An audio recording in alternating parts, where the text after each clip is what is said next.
degree in civil engineering, engineer tak dapat kerja, fresh grad tak dapat kerja, fresh grad. Hi, it's me, Mia. So now I'm working with a contractor as an engineer, and alhamdulillah for that. And the best part is aku dapat kerja as an engineer dengan gaji yang quite high in Kelantan. Also, okay, aku dapat kerja di Kelantan. It's the best rezeki ever I've got. Then, of course lah, students akan dilema dengan segala benda like, is it worth it? Perlu ke tak sambung degree in civil engineering? Engineer tak dapat kerja, fresh grad tak dapat kerja, fresh grad kita tak perlukan fresh grad, company tak perlu fresh grad, company perlukan experience at least 2 years minimum. It's true actually, tapi sebenarnya masa intern yang penting sebenarnya. So bila masa intern tu kita nak masuk company, make sure that company tu akan serap kita as a pekerja lah. Okay, sebab tu lah kita kena perform masa kita punya internship. Sangatlah penting. And apa yang paling penting is networking during the internship. So kita kena connect dengan orang-orang yang kat dalam company tersebut atau jabatan tersebut, so that daripada situ kita boleh, if ada peluang pekerjaan yang disediakan atau yang ditawarkan yang masih lagi yang mencari fresh grad, mereka akan forward lah peluang pekerjaan tersebut kepada kita. And alhamdulillah I got it melalui my networking dengan aku punya engineer terdahulu. Alhamdulillah. Tapi yang silapnya actually, ramai rasa macam civil engineering ni masuk je kerja terus gaji besar, ataupun kerja office kena pakai baju cantik. Tapi bila dekat site tak boleh pakai baju cantik, especially perempuan. And also ramai kata yang engineer ni senang nak naik pangkat ataupun gaji besar, gaji tinggi, akan dihormati konon as a fresh grad. No, actually semua tu salah. So sebenarnya civil engineering ni adalah satu bidang yang mana kita kena start build it, like kena start bina daripada bawah. Maksudnya kita kena jadi, so daripada from internship kan, daripada internship.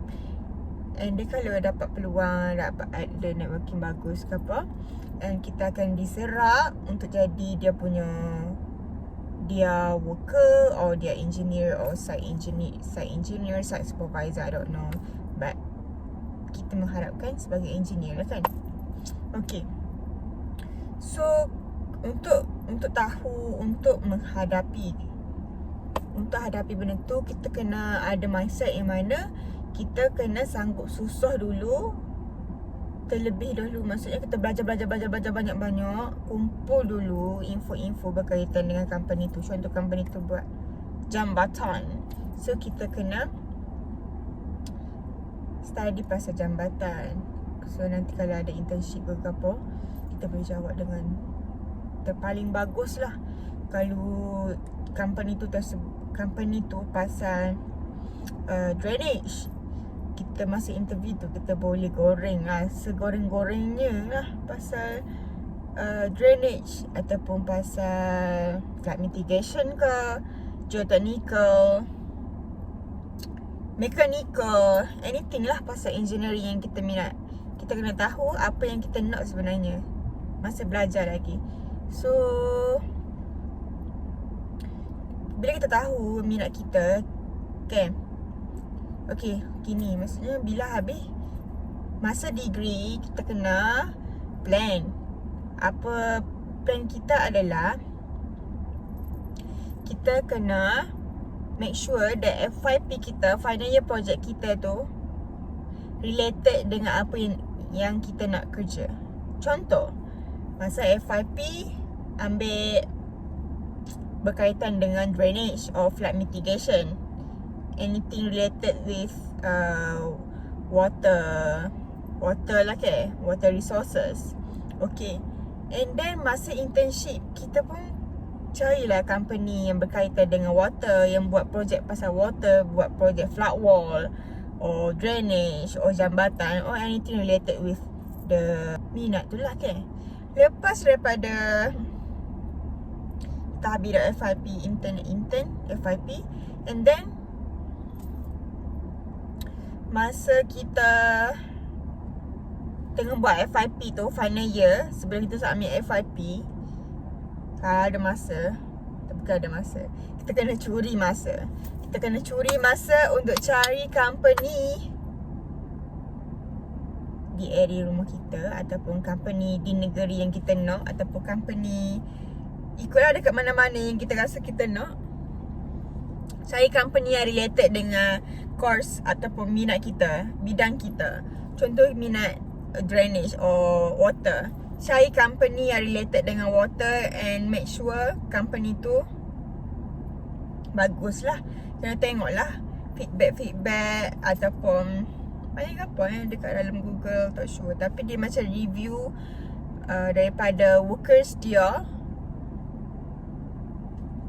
macam feedback review daripada workers terdahulu ataupun workers yang sekarang untuk company tersebut. So workers tu boleh judge company tu. So daripada situ kita boleh tahu sama ada company ni bagus ke tak, bayar gaji lambat ke, bayar gaji on time ke, ataupun tak ada projek ke, ataupun jenis tak bayar gaji ke. Semua tu kita akan tahu. Ataupun kalau kita nak company yang besar, kita boleh cari company yang banyak employees. Ataupun kalau kita nak company yang kecil, kita nak start daripada awal, start daripada scratch, kita boleh cari company yang kecil. Contohnya yang 0 hingga 50 employees. So daripada situ kita boleh cari lah. So daripada situ, okay, and bila ada peluang tersebut, kita dah ada list company yang mana kita nak untuk bekerja nanti, kita apply lah kerja tu. Walaupun company tu tak offer kerja, tapi dia ada email ada email, kita hantar application untuk kerja. Walaupun kita masih lagi study, hantar email dekat company tersebut.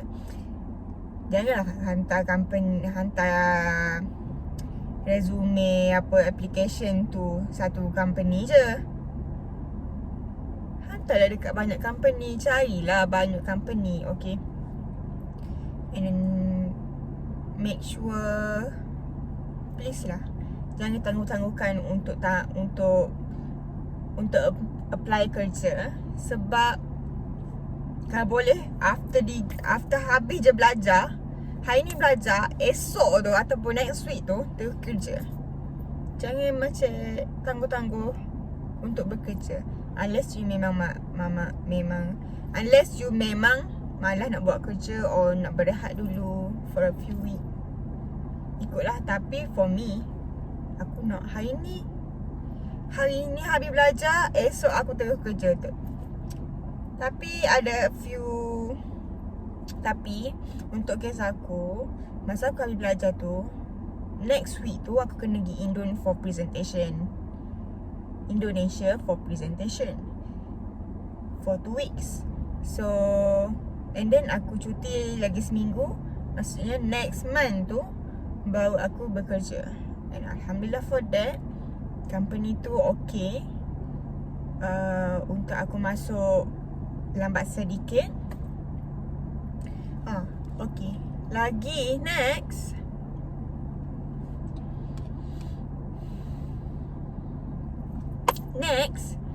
second thing is pasal is it worth it ke tak untuk sambung in degree civil engineering.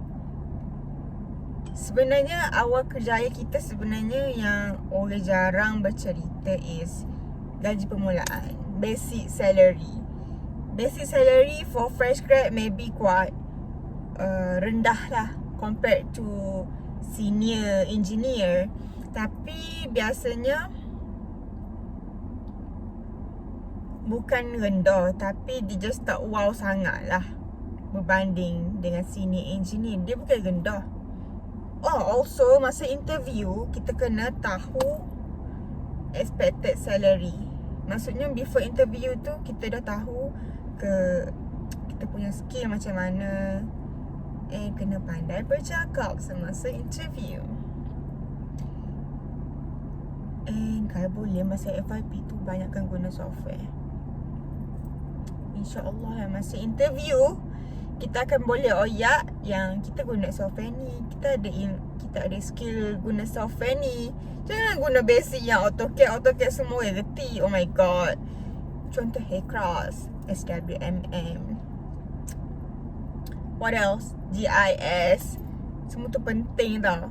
Procon, MATLAB, Abacus. Kalau ada benda tu memang wow. Dan masa interview tiba-tiba company tu memang nak cari orang yang boleh guna software tu.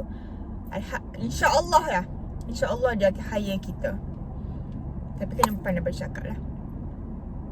Kena pandai bercakap and always confident. Even benda tu salah, tapi always confident. Aduh. Okay. Lagi. Okay, next.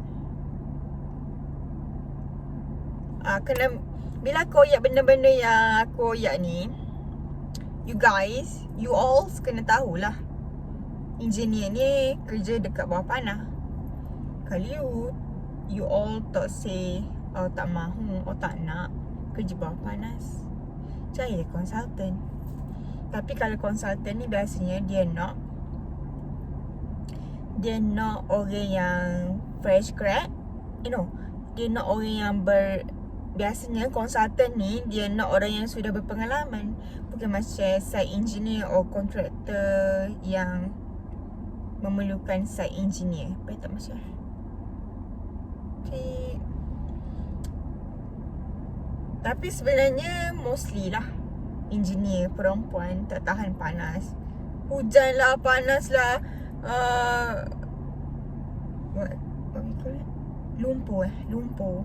Berlumpur lah. Seluk lah panggil Kelantan.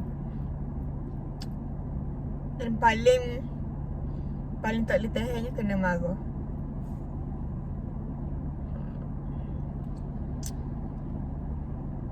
Lepas tu kita kena explain benda teknikal lah dekat orang yang tak payah teknikal. And kita kena ajar orang lain. Oh my god. Kita nak kena ajar orang lain. Bukan setakat masa you je kita kena ajar orang.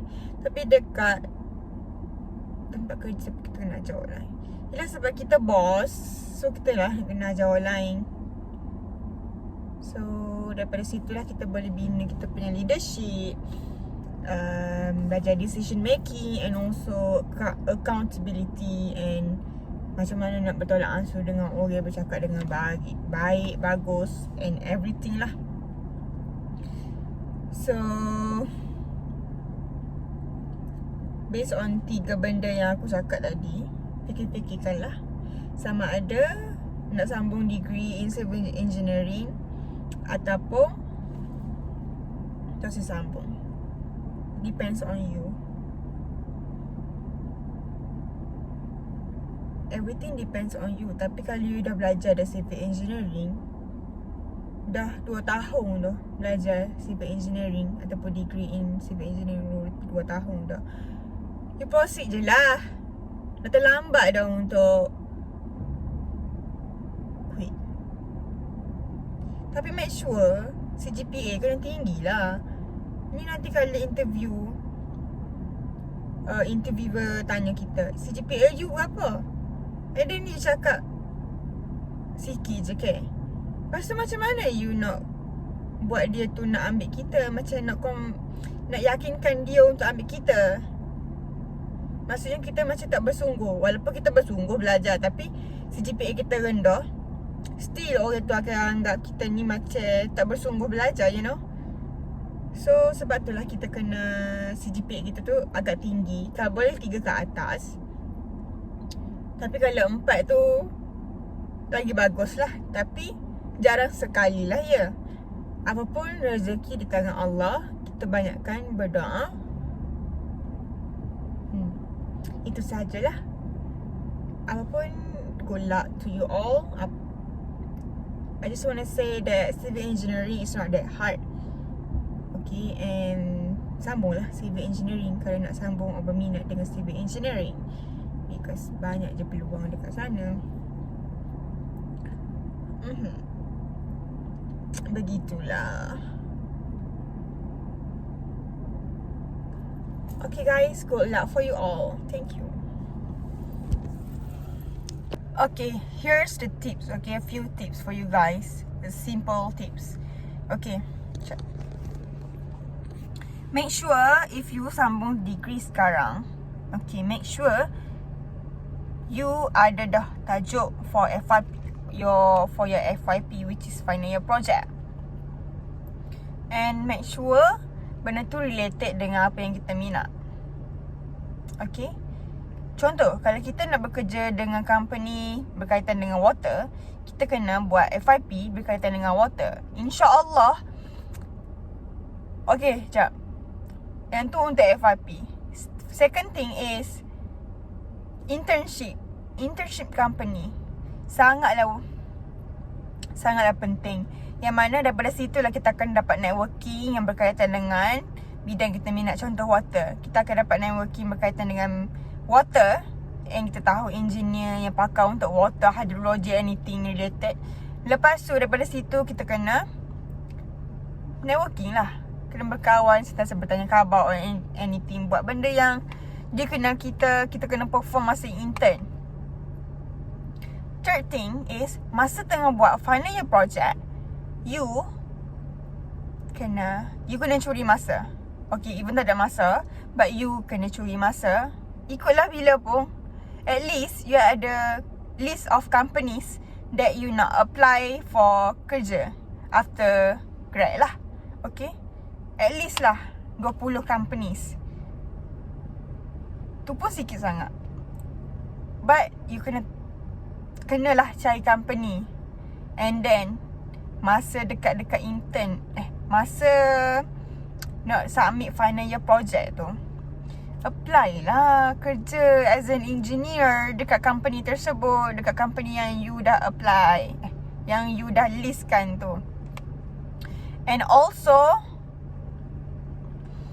you kena apa?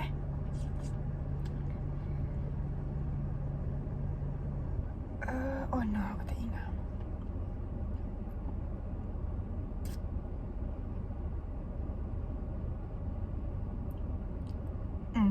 Itulah. Okay, so bila dah ada networking dengan engineer yang berkaitan dengan water tersebut, dengan bidang yang kita minat, daripada situ, if ada peluang pekerjaan untuk fresh grad or anything lah yang berkaitan, ataupun engineer tu ada networking yang tengah mencari engineer, another fresh grad engineer, mereka tu akan forward dekat kita and kita boleh apply. And insyaAllah, if engineer tersebut recommend kita untuk bekerja dengan dia tu, InsyaAllah kita akan dapat lah. We call it as cable, but actually it's not cable pun, it's networking. Okay, so daripada situ you all tahu lah macam mana networking berjalan. Okay, so pentingnya networking ni. Lagi satu, you kena perform masa internship. Jangan buat bodoh-bodoh macam tak tahu gapo segala benda yang orang suruh you tak tahu and you tak perform lah. Tak say lah tak perform. You kena perform supaya your punya boss ataupun you punya engineer atau your supervisor kenal you and ingat nama you and always update anything related dengan you. Okay, pegang benda ni, semua ni penting. Anything pun, apapun, good luck and wishing all the best to you guys. Ciao.